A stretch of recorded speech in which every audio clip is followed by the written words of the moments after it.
What's up, Chromies? Great to be back with you. Today, I'm going to be sharing my favorite links and updates for September 2023. Great to have you. If you are listening or watching, broadcasting this on YouTube as well. So if you want the visual input, you can check it out. Check the show out over on my YouTube channel. School has started for pretty much everybody at this point. The Sowash family is back into it as well. And let me tell you, the first week of school is a challenge. We are adjusting to new schedules and routines, getting up earlier and running kids around to various activities. Those of you who are teachers and parents, I salute you. It's a tough time of year, but we're adjusting, getting there. And to make things more exciting, I have two children with birthdays one day apart, one yesterday and one today. So we're celebrating birthdays as well. My bookends, my oldest turned 15 and my youngest turned 7. So lots of celebration and extra activities over and above the normal school year. I hope your year's off to a good start. It's a marathon, so pace yourself. You know, the reason that I do this podcast and share content is because I know how difficult it is to be a teacher and then also to try to keep up to date with all the latest technology updates and lesson ideas and new opportunities. So my hope is that you'll consider me your shortcut to success. Every month I look at the updates, try to pick out 10 that I think are worth your time and attention so that you don't have to worry about it all month long. Just know that once a month I'm going to be publishing this episode. You can hop in and take a look. I do post updates as they happen. You can follow me on all the socials, Twitter, X, Twix, whatever they're calling it these days, Instagram, certainly YouTube, Facebook. Love to hang out with you there. And I post these links usually on a regular basis, multiple times per week. Also, you can subscribe to the show, YouTube, podcast, over on Spotify, Apple Podcast, Google Podcast, wherever you get it. I'm grateful to VIZOR for Chromebooks for sponsoring this episode and the Chromebook Classroom Podcast. They've been a great partner supporting my work so that I can bring this content to you for free. If your school has a large fleet of Chromebooks, VIZOR is, without question, the best tool for helping your IT department manage those devices, figure out where they are, who has them, which devices are out for repair. They've got some new features that allow you to bundle equipment together so you can track, this student has this Chromebook, this case, this charger, headphones, stylus, mice, whatever you're handing out to students. VIZOR will help you track and inventory so you know exactly where it's at. You can get 20% off of your first year of VIZOR. Just head over to VIZOR.cloud/CBC. And you can sign up for a webinar and get started with VIZOR today. It's definitely not too late to get started with VIZOR once the rush of the new school year settles down. If you are frustrated that you don't know where your Chromebooks are or what's going on with them, VIZOR would be a great tool to add to your management portfolio. So thanks, VIZOR, for sponsoring it. They're great guys, great company. Well, let's dive into our links for September 2023. If you are watching this on YouTube, you'll be able to see some of the visual displays here as well. I did write an entire blog post about this. If you're listening to the podcast only, you can head over to my blog and get all of the links to check these resources and updates out even further. First thing I want to talk about is a really exciting update that actually was announced right after I published my episode from last month. Google Slides has a new feature that allows you to annotate, freehand annotate while you are presenting. It's pretty awesome. I've got a little demo right here. You click the present button, and then on the left side of the screen, normally you can see little arrows where you advance the slide and you get the laser pointer and a bunch of other stuff. Well, there's a new option that now says pen. And I think there's like 4 colors. There's red, blue, black, and white. And you can draw right on the screen. I did this demo here. It's a Venn diagram I'm filling in. I'm using my touchscreen Chromebook and my USI stylus from Panoval. Works great. This feature does have its limits.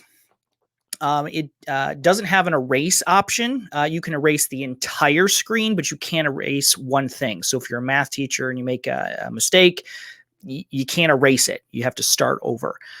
The other challenge, which I'm hoping they're going to address, is there's no way to save your annotations. The cool thing is the annotations do stay on the screen while you're presenting. So you can go to the next slide, right on that slide, then go back and your annotations will still be present. So that's pretty cool. The downside is there's no way to download your annotations or, look at them in a different way, which definitely is a feature that I think most teachers are going to want long-term. So love it. Looking forward to seeing how this develops. This is not a premium feature. Every Google account should have access to this. Gmail accounts, Google Workspace accounts, you do not have to have a premium feature. To my knowledge, it has rolled out to everyone, so you should be able to see it the next time you present. Thanks, Google, for adding this. I'm excited. It's a great update. All right, link number 2 is for my IT administrators. If you are in charge of your school's Google Workspace domain, you probably have received some notices because beginning on October 23rd, 2023, you will need to confirm third-party applications. Any tool that uses the Login with Google button is going to require approval from an IT administrator. So right now I'm on the IXL website. I'm going to click the sign in button. And if they offer a sign in with Google option, that's going to have to be approved. This is a effort to give schools more control over where school data is going and what services students can use. This is going to be a challenge in the short run, but long term, it's a very good update. I've had concerns at some of the schools that I work in with students using their school provided email address to sign up for Twitter and Facebook and TikTok, Snapchat, and all the social media sites. We have parents who don't want their kids to have accounts on those sites, but then the school gives them an email address, which they can use to sign up. This will give IT administrators the opportunity to block signups for, programs and applications that they don't approve. Right now, everything is approved unless you go in and specifically block TikTok, for example. That's going to flip. Everything is going to be blocked unless you go in and approve it. So we have about a month before this officially takes place. The article that I will link to provides specific instructions for where you go in the admin console to approve these apps, look at what's there, and make adjustments. This will only apply to users under the age of 18, provided you're using that age level distinction that Google added, roughly a year ago. So you want to go in and take a look at that ahead of the October 23rd deadline. I'm working on a video that will walk you through those steps as I do it from the domains that I work in. I'll put that on my Google Admin Bootcamp YouTube channel. And if you need some specific instructions, it'll be up there. So important, but something you're going to definitely have to jump on in the next few months. All right, let's hop into link number 3. Another Google update. This one is interesting. It's called Duet AI. Google has been working over AI tools available inside of Google Workspace. So think Gmail, Google Calendar, Docs, Slides, Sheets, all of the Google products. Now, obviously, there are great opportunities here and tremendous challenges. And so Google is very cautiously pulling this out into into the world. And so you have to subscribe or request beta access to what's now called Duet for Google Workspace. I'm going to show just the video that they put out that demonstrates some of the capabilities of this new feature. I mean, it looks pretty cool. I mean, it's kind of Chat GPT-ish things inside of your favorite Google products. So, they're saying, help me write, and then it's composing an email. It's composing a document. It can generate images similar to the image generation feature that is in Canva, for example. The search term here is create a project management dashboard, and it automatically builds a Google Sheets template that data can be filled in. Looks very cool. Looks very exciting. Unfortunately, at this time, education domains are not eligible to test out these new features. Google Workspace for Business, you can sign up to test, but not education. Google is being very cautious with how these AI products are rolled out into their education programs. Obviously, teachers have a lot of concerns, which means we're probably going to be waiting for a while. Now, I am a little unclear about the pricing for Duet AI, and I've got some requests in for clarification. Right now, if I go to Google's Duet AI page, it says that these AI products are an additional $30 per month premium per user, which is not insignificant. So like business users are already paying, I think it's $60-$70 a year per user. And this is another $30 on top of that. I'm fairly confident that if this is available for education, it's only going to be to the premium domains. And so my question is, will it be a $30 additional premium over and above the users who have signed up for Google Workspace Education Plus or the teaching and learning upgrades? So I've got some requests into my Google reps and resellers, and I'll pass on whatever information that I say.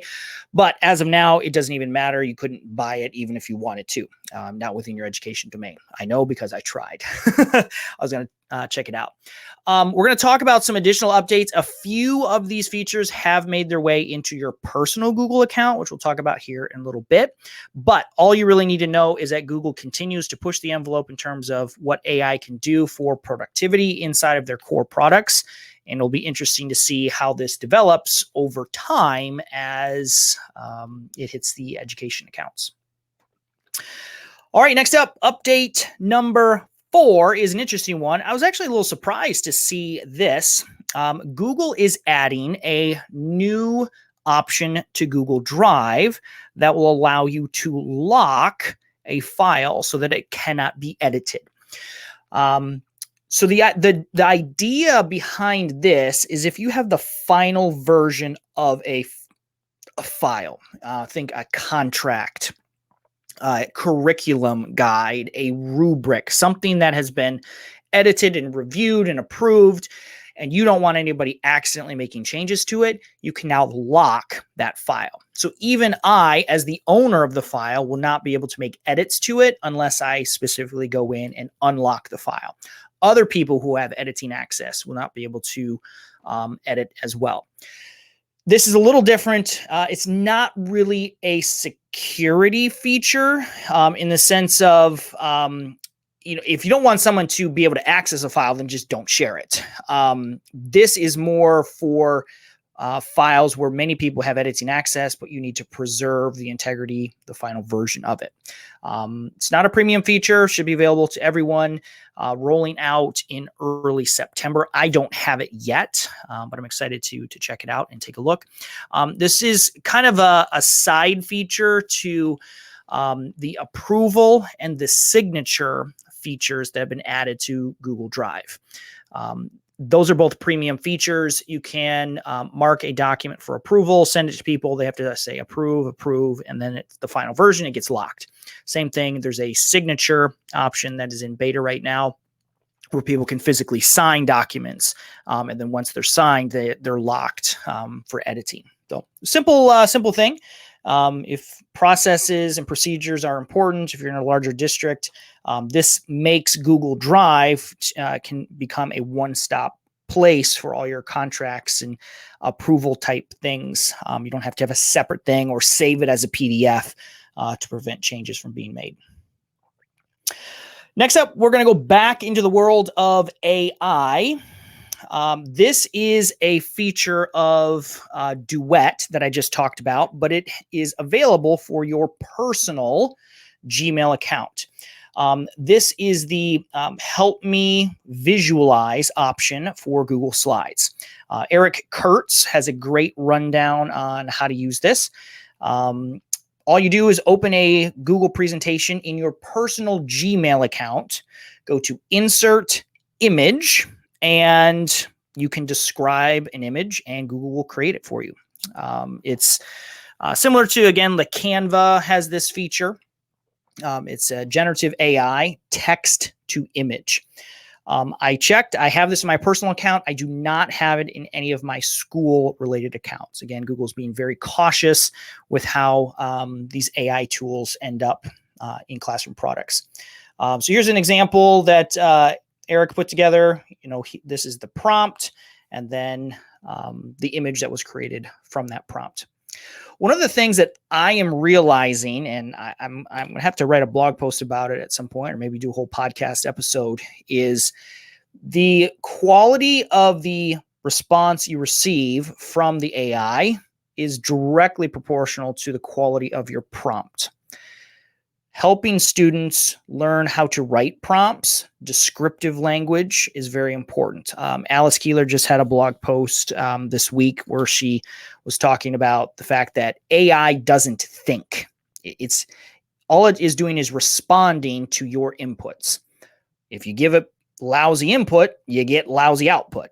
And so we really need to work with students on descriptive language, having a great vocabulary so that you can describe exactly what you're looking for so that you get helpful, useful results. And anybody who's played around with any of these tools realizes that sometimes you get great results and sometimes they're just terrible. And a lot of that deal is based on the inputs that you put in. So Eric's got a great summary of how to do that and some examples that you can use. You can try it in your personal account. It's definitely cool. It's a nice feature.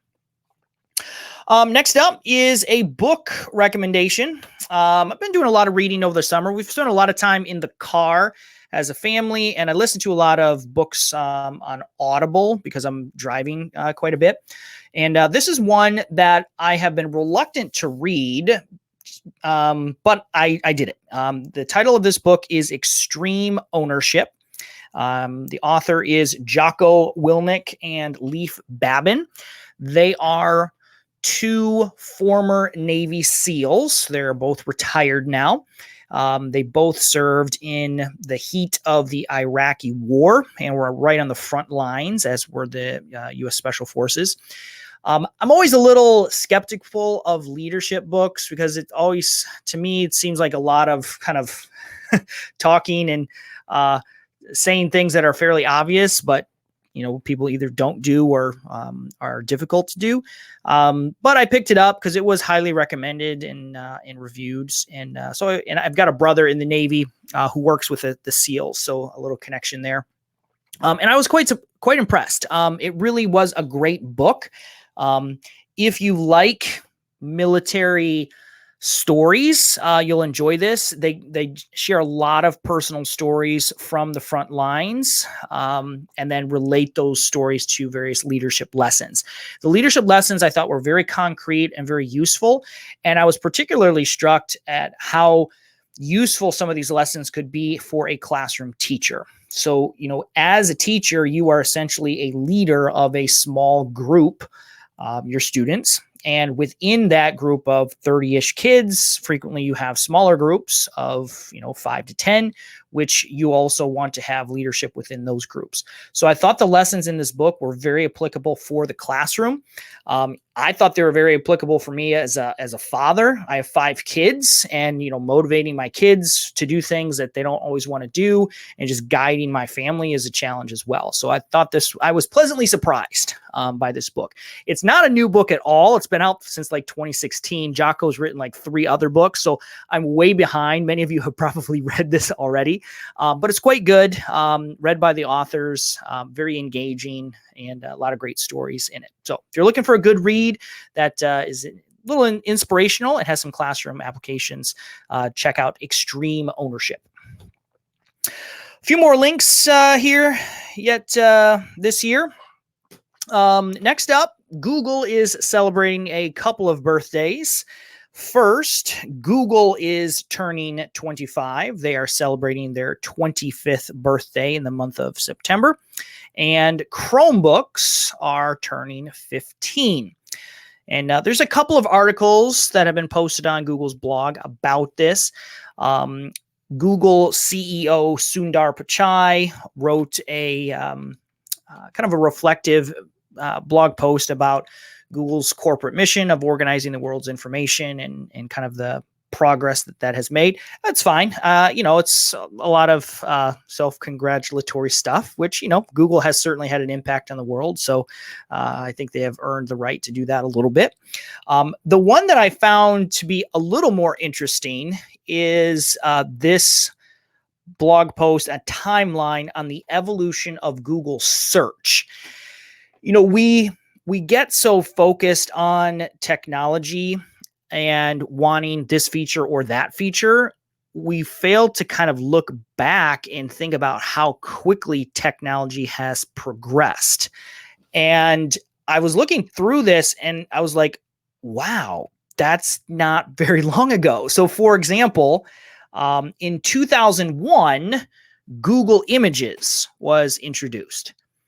I mean, I use Google Images dozens of times a day, and it's just hard for me to fathom not having Google Images available. But there was a time when there was no Google Images. It was all just the text links. And that's only 2001. It doesn't even seem that long ago. And they go through a bunch of other stuff, turning the autocomplete option, which I definitely take advantage of all the time. Google Translate, 2006, voice search, 2008, Google mobile search in 2008 as well. So just the pace of innovation here is quite impressive. And it's hard to remember that at one point these things weren't even here. Some funky ones like Hum to Search, which I have never used. I'm not much of a music guy myself. Google Lens, which I do use for plant and animal identification, just kind of fun as well. So I thought that was an interesting blog post. Happy birthday to Google, and happy birthday to Chromebooks, the Chrome browser. One of the announcements related to the birthday of Chrome is a redesign of the Chrome web store. And all I can say is it's about time. The Chrome web store is the place where you will visit to download extensions and themes for your Chrome browser. And it has been virtually unchanged since it was launched. I mean, it's been, I don't even know, 10 years or so. This is the current version, the old version of the web store. And let me click this button here. And let's see, there we go. This is the updated version. So it's just cleaned up. I mean, is this a big deal? Not really. Is this going to impact classroom teaching? No, not directly. But what it does signify is when Google invests design, talent, and effort into a product, it tells you that they're committing themselves to this product. So the Chrome Web Store, Chrome extensions, Chromebooks, Chrome, web browser is not going anywhere. And the redesign has been helpful. I did find a couple of interesting extensions. They've added some new filters and ways to look and search. I spend a lot of time in the web store trying to find the latest apps and extensions that I can recommend to you. Certainly welcome to head over there and take a look. But again, that's why I have this podcast and blog and YouTube channel, so I can recommend some of my favorites that I discover along the way. A lot of them I will install, use for a little bit, and decide this is terrible. I can't recommend that. That happened today, actually. I had one that looked promising, but didn't pan out. So it did not make the list today. So all my recommendations, I do really try to use them and make sure that they're indeed useful and helpful tools. The web browser redesign is still in beta. They'll do some tweaks, and then eventually at some point when you go there, you'll see the new design.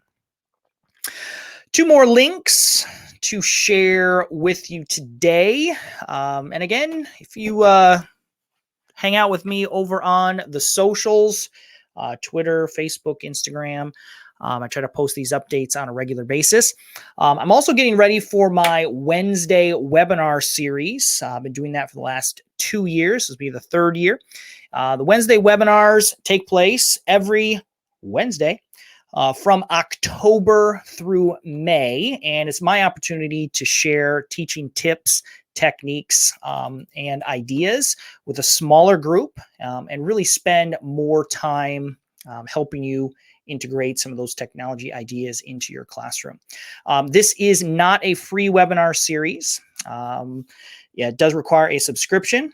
Most of the teachers who are signed up for my webinars are doing so under a district subscription.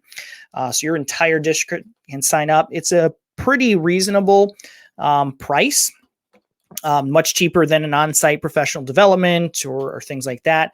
I charge $1,000 per school plus $25 per teacher, and that gives access to everyone. So I have several, I think 300-400 teachers registered so far.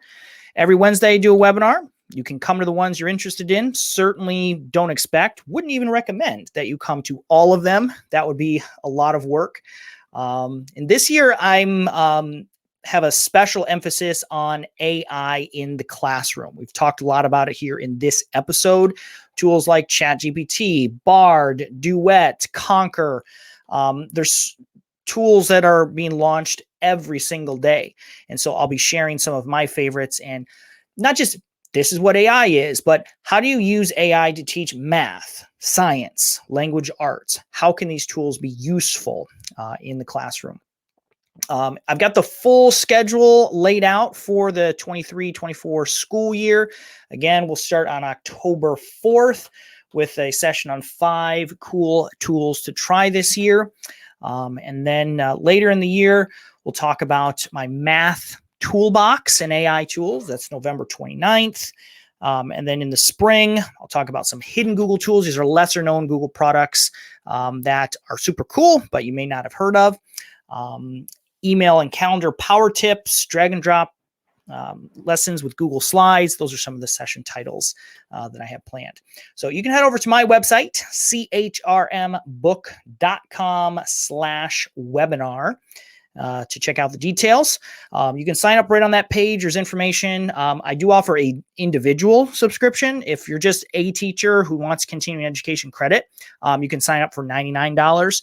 And then the district license, slightly different model, like I just said. So love to have you. We start in a few weeks. I'm getting ready for those, prepping for some good sessions. All right, let's get to those last 2 links for the month of September. Next up is a strategy that I learned from an English teacher many years ago that I think is worth sharing again. If you are an English teacher or anyone who does writing assignments, especially large, long-term writing assignments, research papers, persuasive essays, things like that, this is a Google Classroom grading trick. So what I do is in Google Classroom, I create my assignment, research paper, essay, whatever the case may be. Then I'm going to create a discussion question. And I do this maybe once to twice a week. I create a discussion question called Spot Check. And each time I do this, I pick a different element of the assignment: the intro, the thesis, the first paragraph, the citation, the second body paragraph, whatever you want to focus on. Students are going to open up their Google document where they're writing their paper, and they're going to copy the small section that I'm requesting and then paste it into this discussion question that I create in Google Classroom. Now, typically, I set up the discussion so that it's only visible. The responses are only visible to me. They're not visible. Students can't see one another. This allows me to spot check that particular thing and provide feedback. So I might be providing feedback on the thesis statement, or giving some insights onto their first body paragraph. It does two things. Number one, it is a much more efficient way to grade everything because I don't have to open up 30 Google documents, which just takes a lot of time. And it's way less overwhelming to grade these short discussion prompts than it is to grade an entire paper. Or do it at the very end. The second thing it does is it's much easier for a student to receive the feedback that I'm providing on one very specific section rather than getting hundreds of suggestions on their entire paper. Now, the goal is that at the end of the activity, when the final paper is due, I've already graded the whole thing. The students have already revised the whole thing. So when they make their final submission, I'm just kind of skimming it and be like, okay, yep, you made those changes. You did everything that I asked you to do. Some final feedback, and the assignment is complete. A lot of English teachers have told me that this is a very effective and much less overwhelming way to grade assignments in their classroom. It's super simple. It doesn't require any special tools or extensions. You just create a discussion question and have students copy and paste. So if you're preparing for your first big assignment of the year, hopefully that'll be a useful strategy that you can modify for your classroom. One final resource that I'd like to share with you. It is still the beginning of the school year. And one thing that I did each year was track my communication with parents. So when parents called me, sent me an email, stopped me in the hallway, and had concerns about their student, I would track those requests and my response and any necessary follow-up. My principal recommended that we do this. It became kind of cumbersome to track that, and so I created a very simple Google form for myself to do that. And it was great. I just bookmarked it and it was easy to fill out. So this is what the form looks like. You can make your own copy of this if you want. It's super basic. What is the date on which I was contacted, the student's name, the parent's name, and then how did they contact me? Phone, email, in person, and then a spot for my notes. The student name field I turned into a drop down so that I can just click the student's name. This is very helpful because in the Google Sheet connected to this form, it allows me to filter and sort the data so I can see how many times parents had concerns about a particular student and kind of track that and make sense of that. Very simple to do. I just bookmark this. Anytime I have a phone call, I just click on it, fill it out with some quick notes, and you've got a great summary at the end of the school year. Google Forms is a wonderful resource for organizing your teacher records. The form that I'm sharing with you is one of 30 different Google Forms that I've created and shared with everybody. So this is number 23 on the list of 30. You're going to see all 30 there, and there might be some other helpful ones that you can utilize in your classroom. So check that out. It's over on the show notes for this episode, and hopefully it'll be a useful tool for your classroom. All right, well, that wraps up our 10 links for September 2023. The school year is off and running, at least here it is in North America. I'll be here all school year long with tips and updates, certainly once a month with these and some other episodes in between to help you use technology in your classroom. Thanks for being one of my Chromie homies and listening. Appreciate VIZOR again for sponsoring this episode. You can check them out and learn how to manage your Chromebook fleet by heading over to VIZOR.cloud/CBC. Thanks, everybody. We'll see you next time.